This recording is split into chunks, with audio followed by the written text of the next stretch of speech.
guys, it's Miss Cantrell here again. I'm getting ready to read you guys the next chapter in Harry Potter.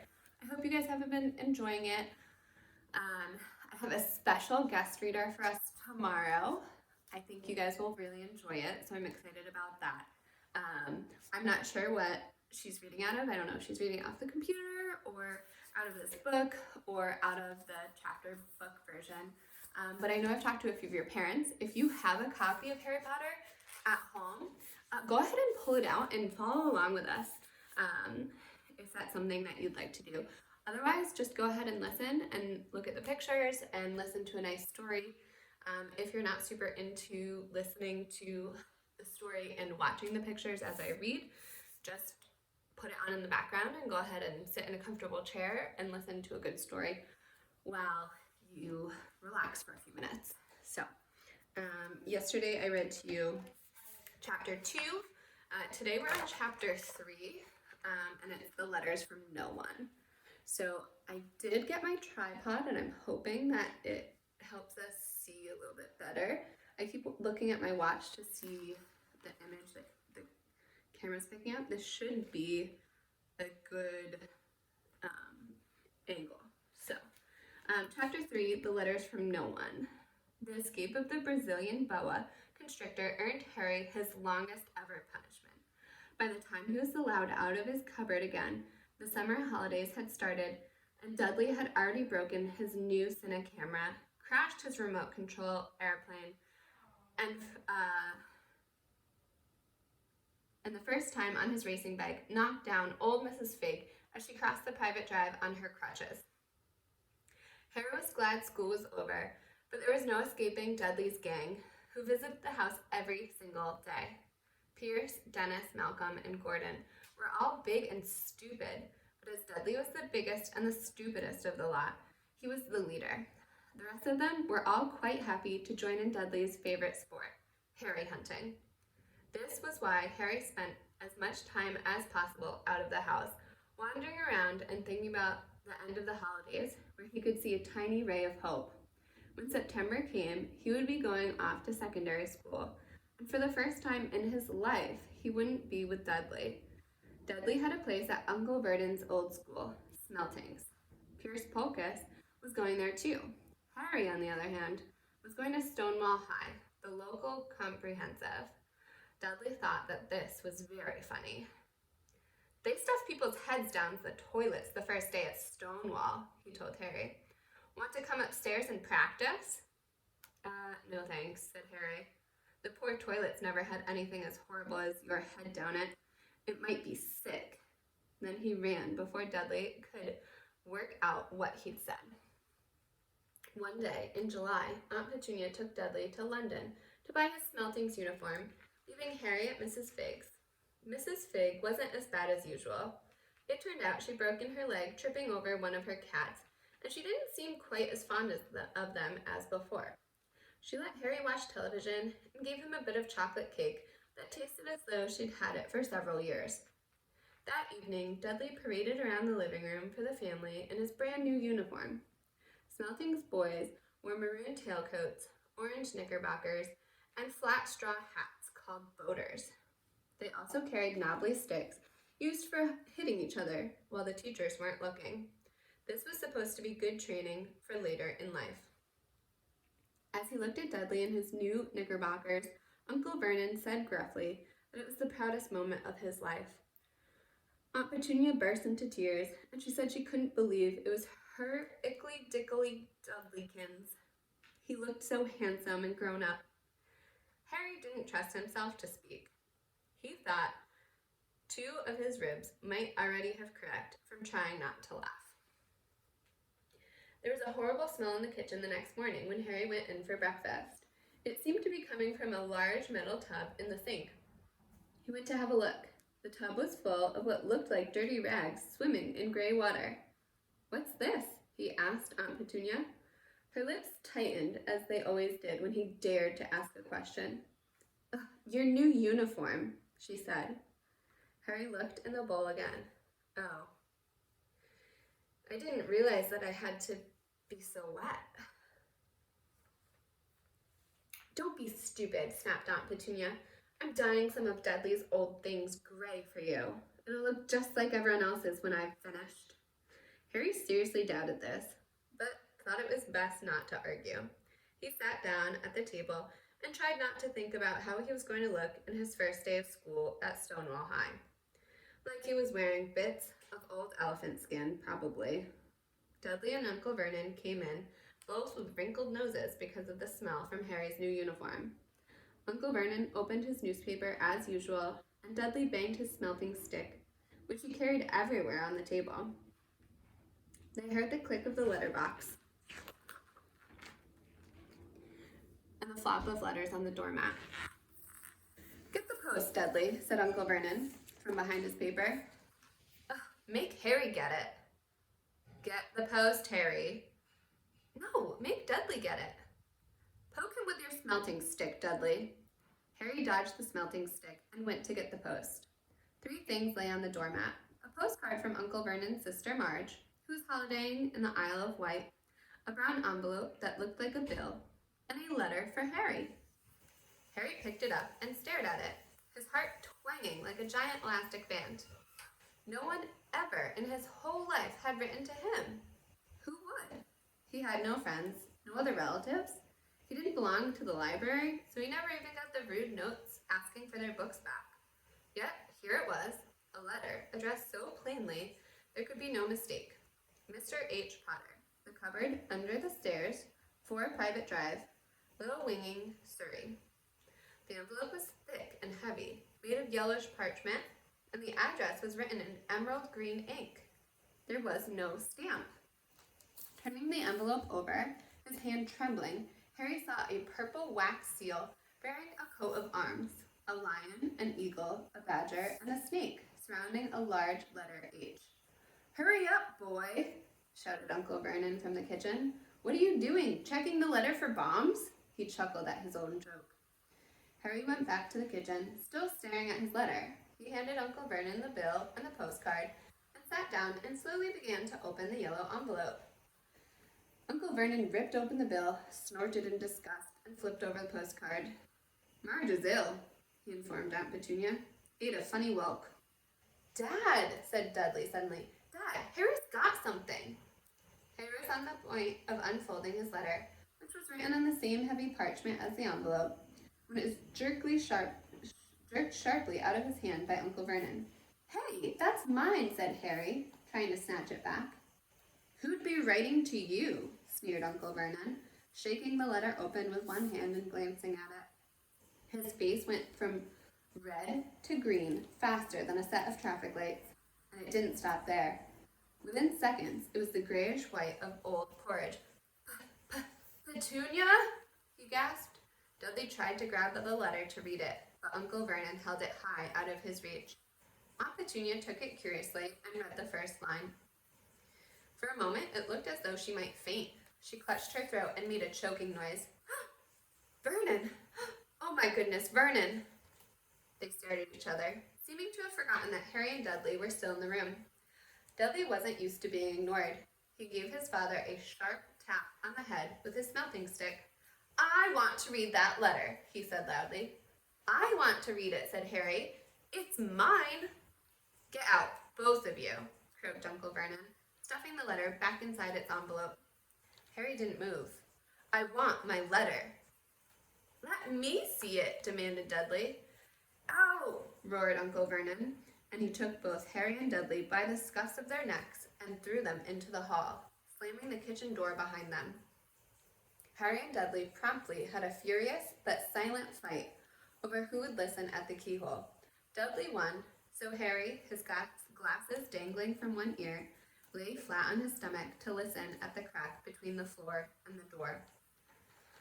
"Vernon," Aunt Petunia was saying in a low, quivering voice, "look at the address. How could they possibly know where he sleeps? You don't think they're watching the house?"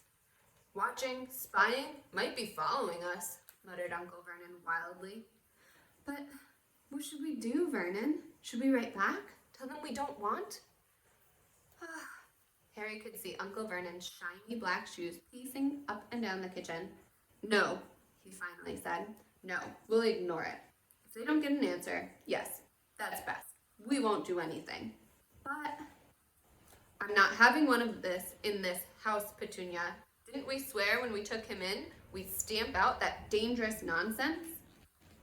That evening, when he got back from work, Uncle Vernon did something he'd never done before. He visited Harry in his cupboard. "Where's my letter?" said Harry, the moment Uncle Vernon squeezed through the door. "Who was writing to me?" "No one. It was addressed to you by mistake," said Uncle Vernon shortly. "I've burned it." "It was not a mistake," said Harry. "It had my cupboard on it." "Silence," Uncle Vernon said, and a couple of spiders fell from the ceiling. He took a few deep breaths and then forced his face into a smile, which looked quite painful. Yeah. So, Harry, about this cupboard, your aunt and I, we've been thinking. You're really getting a bit big for it. We think it might be nice if you moved into Dudley's second bedroom." "Why?" asked Harry. "Don't ask questions," snapped his uncle. "Just take your stuff upstairs now." The Dudley's house had 4 bedrooms, one for Uncle Vernon and Aunt Petunia, one for visitors, which was usually for Uncle Vernon's sister Marge, one where Dudley slept, and one where Dudley kept all of the toys and things that wouldn't fit into his first bedroom. It only took Harry one trip upstairs to move everything he owned from the cupboard to his room. He sat down on the bed and stared around him. Nearly everything in here was broken. The month-old Cinecamera was lying on the top of a small working tank Dudley had once driven over the next-door neighbor's dog. In the corner was Dudley's first ever television set, which he'd put his foot through when his favorite program had been canceled. There was a large bird cage, which had once held a parrot that Dudley had swapped at school for a real air rifle, which was up on the shelf with the end all bent because Dudley had sat on it. Other shelves were full of books. They were the only things in the room that looked as though they'd never been touched. From downstairs came the sound of Dudley's bawling at his mother. "I don't want him in there. I need that room. Make him get out." Harry sighed and stretched out on the bed. Yesterday, he would have given anything to be up here. Today, he'd rather be back in the cupboard with that letter than up here without it. Next morning at breakfast, everyone was rather quiet. Dudley was in shock. He'd screamed, whacked his father with his smelting stick, been sick on purpose, kicked his mother, and thrown his tortoise through the greenhouse roof, and he still didn't have his room back. Harry was thinking about this time yesterday and bitterly wishing he'd opened the letter in the hall. Uncle Vernon and Aunt Petunia kept looking at each other darkly. When the post arrived, Uncle Vernon, who seemed to be trying to be nice to Harry, made Dudley go and get it. They heard him banging things with his smelting stick all the way down the hall. Then he shouted, "There's another one! Mr. H. Potter, the smallest bedroom, 4 private drive." With a strangled cry, Uncle Vernon leapt from his seat and ran down the hall, Harry right behind him. Uncle Vernon had to wrestle Dudley to the ground to get the letter from him, which was made difficult by the fact that Harry had grabbed Uncle Vernon around the neck from behind. After a minute of confused fighting, in which everyone got hit a lot by the smelting stick, Uncle Vernon straightened up, gasping for breath, with Harry's letter clenched in his hand. "Go to your cupboard! Your bedroom!" he wheezed at Harry. "Dudley, just go!" Harry walked around and round in his new room. Someone knew he had moved out of his cupboard, and they seemed to know he hadn't received his first letter. Surely that meant they'd try again, and this time he'd make sure they didn't fail. He had a plan. The repaired alarm clock rang at 6 o'clock the next morning. Harry turned it off quickly and dressed silently. He mustn't wake the Dursleys. He stole downstairs without turning on any of the lights. He was going to wait for the postman on the corner of 4 Private Drive and get the letters for number 4 first. His heart hammered as he crept across the dark hall towards the front door.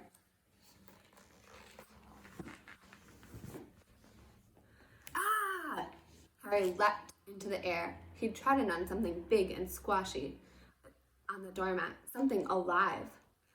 The lights clicked on upstairs, and to his horror, Harry realized that the big squashy something had been his uncle's face. Uncle Vernon had been lying at the foot of the front door in a sleeping bag, clearly making sure that Harry didn't do exactly what he'd been trying to. He shouted at Harry for about half an hour and then told him to go and make a cup of tea. Harry shuffled miserably off into the kitchen, and by the time he got back, the post had arrived right into Uncle Vernon's lap. Harry could see 3 letters addressed in green ink. "I want," he began, but Uncle Vernon was tearing the letters into pieces before his eyes. Uncle Vernon didn't go to work that day. He stayed at home and nailed up the letter box. "See," he explained to Aunt Petunia, through a mouthful of nails, "if they can't deliver, then they'll just give up." "I'm not sure that will work, Vernon." "Oh, these people's minds work in strange ways, Petunia. They're not like you and me," said Uncle Vernon, trying to knock in a nail with the piece of fruitcake Aunt Petunia had just brought him. On Friday, no fewer than 12 letters arrived for Harry. As they couldn't go through the letterbox, they had been pushed under the door, slotted through the sides, and even forced through the small window in the downstairs toilet. Uncle Vernon stayed at home again. After burning all of the letters, he got out a hammer and nails and boarded up the cracks around the front and back doors so no one could get out. He hummed and tiptoed through the tulips as he worked and jumped at small noises. On Saturday, things began to get out of hand. 24 letters to Harry found their way into the house. Rolled up and hidden inside each of the 24 eggs that their very confused milkman had handed Aunt Petunia through the living room window. While Uncle Vernon made furious telephone calls to the post office and the dairy trying to find someone to complain to, Aunt Petunia shredded the letters in her food mixer. "Who on earth wants to talk to you this badly?" Dudley asked Harry in amazement. On Sunday morning, Uncle Vernon sat down at the breakfast table, looking tired and rather ill, but happy. "No post on Sundays," he reminded them happily as he spread marmalade on his newspapers. "No damn letters today." Something came whizzing down the kitchen chimney as he spoke and caught him sharply on the back of the head. The next moment, 30 or 40 letters came pelting out of the fireplace like bullets. The Dursleys ducked, but Harry leapt into the air, trying to catch one. "Out! Out!" Uncle Vernon seized Harry around the waist and threw him into the hall. When Aunt Petunia and Dudley had run out with their arms over their faces, Uncle Vernon slammed the door shut. They could hear the letters still streaming into the room, bouncing off the walls and the floor. "That does it," said Uncle Vernon, trying to speak calmly, but pulling great tufts out of his mustache at the same time. "I want you all back here in 5 minutes, ready to leave. We're going away. Just pack some clothes. No arguments." He looked so dangerous with half his mustache missing that no one dared argue. 10 minutes later, they had wrenched their way through the boarded-up doors, and were in the car, speeding towards the motorway. Dudley was sniffling in the back seat. His father had hit him around the head for holding them up while he tried to pack his television, video, and computer in his sports bag. They drove and they drove. Even Aunt Petunia didn't dare ask where they were going. Every now and then, Uncle Vernon would take a sharp turning and drive in the opposite direction for a while. Shake 'em off," he would mutter whenever he did this. They didn't stop to eat or drink all day. By nightfall, Dudley was howling. He had never had such a bad day in his life. He was hungry. He'd missed 5 television programs he'd wanted to see, and he'd never gone so long without blowing up an alien on his computer. Uncle Vernon stopped at last outside a gloomy-looking hotel on the outskirts of the big city. Dudley and Harry shared a room with twin beds and damp, musty sheets. Dudley snored, but Harry stayed awake, sitting by the windowsill, staring down at the lights of passing cars and wondering. They ate stale cornflakes and cold tinned tomatoes on toast for breakfast the next day. They had just finished when the owner of the hotel came over to their table. "Excuse me, that is one of you, Mr. H. Potter? Only got about 100 of these at the front desk." She held up a letter so that they could read in the green ink. "Harry H. Potter, room 17, Railview Hotel, Cokeworth." Harry made a grab for the letter, but Uncle Vernon knocked his hand out of the way. The woman stared. "I'll take them," said Uncle Vernon, standing up quickly and following her from the dining room. "Wouldn't it just be better to go home, dear?" Aunt Petunia suggested timidly hours later, but Uncle Vernon didn't seem to hear her. Exactly what he was looking for, none of them knew. He drove them into the middle of a forest, got out, looked around, shook his head, got back in the car, and off they went again. The same thing happened in the middle of a plowed field, halfway across the suspension bridge, at the top of a multi-story car park. "Daddy's gone mad, hasn't he?" Dudley asked Aunt Petunia dully late that afternoon. Uncle Vernon had parked at the coast, locked them all inside the car, and disappeared. It started to rain. Great drops beat on the roof of the car. Dudley sniveled. "It's Monday," he told his mother. "They're great humberos. It's on tonight, and I want to stay somewhere with a television." Monday. This reminded Harry of something. If it was Monday, you could usually count on Dudley to know which day of the week it was because of, his television shows. And tomorrow, Tuesday, was Harry's 11th birthday. Of course, his birthdays were never exactly fun. Last year, the Dursleys had given him a coat hanger and a pair of Uncle Vernon's old socks. Still, you weren't 11 every day. Uncle Vernon was back, and he was smiling. He was also carrying a long, thin package and didn't answer Aunt Petunia when she asked what he'd bought. "Found the perfect place," he said. "Come on, everyone out." It was very cold outside the car. Uncle Vernon was pointing at what looked like a large rock way out to sea. Perched on top of the rock was the most miserable little shack you could imagine. One thing was certain, there was no television there. "Storm forecast for tonight," said Uncle Vernon gleefully, clapping his hands together, "and this gentleman's kindly agreed to lend us his boat." A toothless old man came ambling up to them, pointing with a rather wicked grin, an old rowing boat bobbing in the iron-gray water below them. "I've already got us some rations," said Uncle Vernon, "so all aboard." It was freezing in the boat. Icy sea spray and rain crept down their necks, and a chilly wind whipped their faces. After what seemed like hours, they reached the rock where Uncle Vernon, slipping and sliding, led the way to the broken-down house. The inside was horrible. It smelled strongly of seaweed. The wind whistled through the gaps in the wooden walls, and the fireplace was damp and empty. There were only 2 rooms. Uncle Vernon's rations turned out to be a packet of crisps each and 4 bananas. He tried to start a fire, but the empty crisp packets just smoked and shriveled up. "Could do with some of those letters now, huh?" he said cheerfully. He was in a very good mood. Obviously, he thought no one stood a chance of reaching them here in a storm to deliver the post. Harry privately agreed, though the thought didn't cheer him up at all. As night fell, the promised storm blew up around them. Spray from the high waves splattered the walls of the hut, and a fierce wind rattled the filthy windows. Aunt Petunia found a few moldy blankets in the second room and made up a bed for Dudley on the moth-eaten sofa. She and Uncle Vernon went off to the lumpy bed next door, and Harry was left to find the softest bit of floor he could and to curl up underneath the thinnest, most ragged blanket. The storm raged more and more, ferociously as the night went on. Harry couldn't sleep. He shivered and turned over, trying to get comfortable, his stomach rumbling with hunger. Dudley's snores were drowned by the low rolls of thunder that started near midnight. The lighted dial of Dudley's watch, which was dangling over the edge of the sofa on his fat wrist, told Harry he'd be 11 in just 10 minutes' time. He lay and watched his birthday tick nearer, wondering if the Dursleys would remember it all, wondering where the letter writer was now. 5 minutes to go.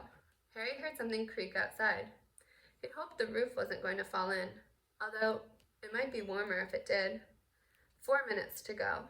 Maybe the house on Private Drive would be so full of letters when they got back that he'd be able to steal one somehow. 3 minutes to go. Was that the sea slapping hard on the rock wall like that? And 2 minutes to go. What was that funny crunching noise? Was the rock crumbling into the sea? 1 minute to go, and he'd be 11. 30 seconds, 20, 10, 9. Maybe he'd wake Dudley up just to annoy him. 3, 2, 1. Boom! The whole shack shivered, and Harry sat bolt upright, staring at the door. Someone was outside, knocking to come in. So chapter 4 is The Keeper of the Keys, and we have a guest reader who will read that to us. They sent me the video last night, and it's super good. I think you'll really enjoy it. I hope you guys enjoyed this chapter. Go ahead and leave comments, leave your thoughts, leave questions, anything you want, and I'll check in tomorrow as we go. All right, have a great one.